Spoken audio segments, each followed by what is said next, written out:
Man, I'm living aspiration. Cutting off heads, I'm straight with decapitation. Yo, we are back again. And another Sunday back with y'all, and it's good. You know, I had a relaxing day, got my whole to-do list done, got me a nice massage. First off, you have to do the massages. I'm recommending to everybody, if you're watching the video, that if you can't do it weekly, try to do it bi-weekly, try to do it once a month, but getting a massage is crucial, very crucial. Just to keep your body, nice and loose. We get tight, especially for us that go to the gym. And then, there's stress, you might have injuries, things like that. So it's just good to get, nice, however you like your massage, but nice deep tissue massage to just make yourself feel good. You know what I'm saying? So, so for today, what I want to do is I've been reading Hold Me Tight, which I posted on my IG on the socials. And it's a great book so far, honestly. I posted an excerpt today, and a lot of people hit me up about it. So, glad to see it resonated with, a ton of people. But essentially why I decided to bring the book and I had wrote this too was the fact that I just wanted to improve on, I feel like I can improve on my emotional aspect of myself. I've been lacking in that category, and I know, not to speak in general, but I know a lot of men are too. Usually we're not in tune with our emotions, right? Just the way society grooms us to be like, the way, and we take that and we try to distance ourselves from emotions because we think it's a weakness. So, throughout my life and being in my relationship now, I just see so many things that I can do better. So much. And it's, emotionally putting myself out there, making sure that I'm fully vulnerable. And every time situations occur that you can either make them worse or you take them and you learn from them. You're like, this is a chance for me to improve. I see that I still need to open my heart even more. And, for my relationship specifically, it's so good. It's so healthy. We've come a long way, and it is beautiful to see how her and I are, right? And from there, I just want to keep making sure that I can be better and better. Even seeing from when we would have disagreements, how those situations usually played out. A lot of times it was good because we ended up talking about it. But now in this book, it calls it the demon dialogue. And I see moments where, I withdraw, and she may be the aggressive when we feel like our relationship is on edge, like it has a chance of breaking. It brings out a fight or flight response in us, like a survival mode. And I see moments where I withdraw, and just close off myself. And I've been like that for a while. I've had this emotional wall up, and it's one thing that I've really wanted to break down. So just reading this book has been so helpful, and just learning that, and that with all of our relationships, we all want the best of it. We all want the best for it. So when certain situations arise where we may be in an argument, that's not a bad thing, right? All it means is that we feel like we're not getting something emotionally. We don't feel emotionally stable in that moment. Something is putting us on edge, whether that you may be seeing your lover talking to somebody else and you feel this type of jealousy, whether it's a perspective on something, right? We get into this fight or flight part, and that usually can go away as long as you guys communicate. But a lot of us, we get caught up in it, the blame game. I'm right, you're wrong. Getting caught into, you're feeling some type of way, but you don't quite know how to express it. So it comes out in a way that causes conflict, right? Very attacking. So with me specifically, a lot of times I would say I don't express how I truly feel in a moment, and this is key. And she talks about this in the book, right? I'm not expressing how I truly feel, right? So, because I felt this need to feel like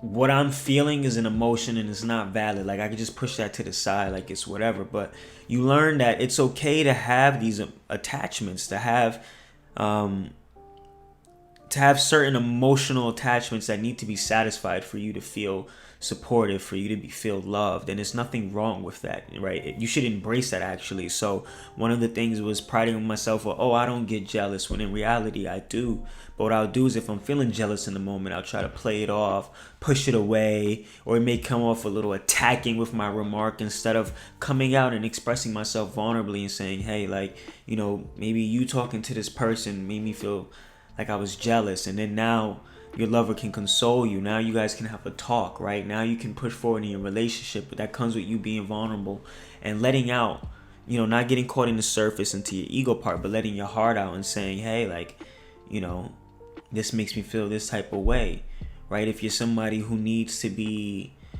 caressed and touched, to be able to express, this is what I need. This is what I need to feel emotionally happy, to feel emotionally satisfied.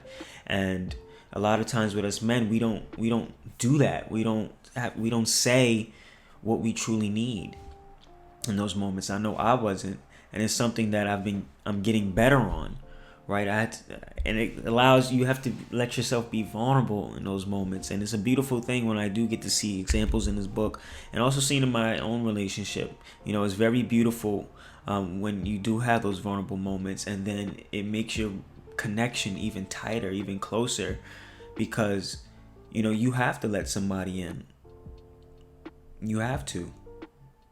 And when you get that far in, when somebody's that close with you, when you're that vulnerable, of course it's gonna feel like life or death sometimes, right? Because this person is so close to you, you can't stand the thought of not having this person. And it might not be your partner, but it could be like that with your friendships, families, things like that. These are emotional it's basically like survival, she says in the book. Like, how we eat, we drink.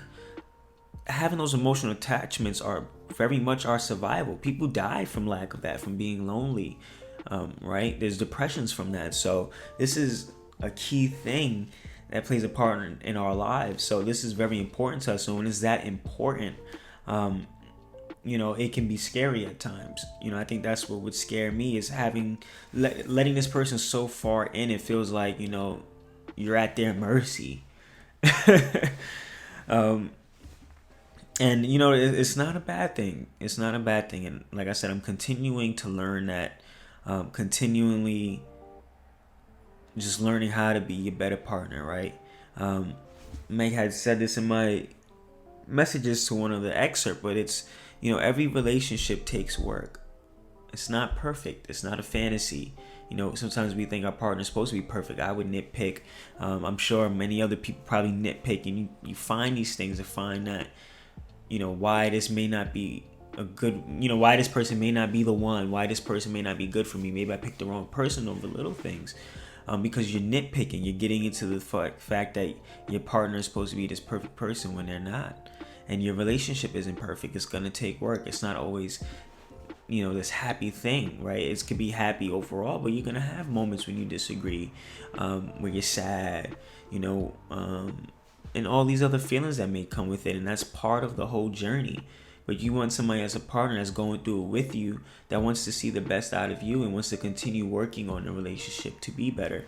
And, I'm thankful to have somebody, to have D, who's, always working to improve, always making sure that I know I'm loved, always, being there for me, always being supportive.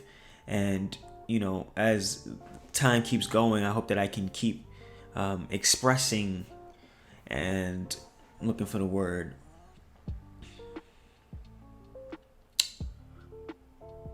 Expressing myself to her, right? 'Cause she already knows I love her, right? But I just want to be able to just share everything, every feeling I have inside of me, and not feel so scared of that, right? Because,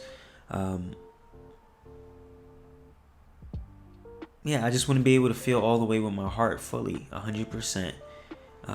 Just be open. And a lot of us don't, as men, we think that it's not manly to be in touch with the emotional side, but you're wrong. You're wrong. It is. We're all human beings. We're emotional beings, and without the emotion part, the emotions is the key to this human experience that we're having, right?